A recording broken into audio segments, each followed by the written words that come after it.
എമ്പുരാൻ സിനിമയുടെ പേരിൽ പൃഥ്വിരാജിന്റെ കുടുംബത്തെ കടന്നാക്രമിച്ച് ബി.ജെ.പി. നേതാവ് ബി ഗോപാലകൃഷ്ണൻ. മല്ലിക സുകുമാരൻ ആദ്യം മരുമകളെ നിലയ്ക്ക് നിർത്തണമെന്നാണ് പരാമർശം. മല്ലിക സുകുമാരന്റെ ഫേസ്ബുക്ക് പോസ്റ്റ് സിനിമയെക്കുറിച്ചല്ലെന്നും മേജർ രവിയെ ഒറ്റപ്പെടുത്തിയിട്ടുള്ളതാണെന്നും ബി ഗോപാലകൃഷ്ണൻ പറഞ്ഞു.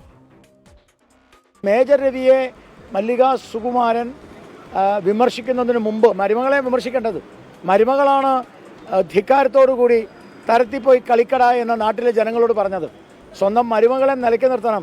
അതൊരു അർബൻ നക്സലാണ്. അയ്യപ്പനും കോശിയും എന്നൊരു സിനിമയുണ്ട്. ആ അയ്യപ്പനും കോശി എന്ന സിനിമയിൽ അയ്യപ്പൻ്റെ ഭാര്യ കോശിയുടെ മുഖത്ത് നോക്കി പറയുന്ന ഒരു ഡയലോഗുണ്ട്.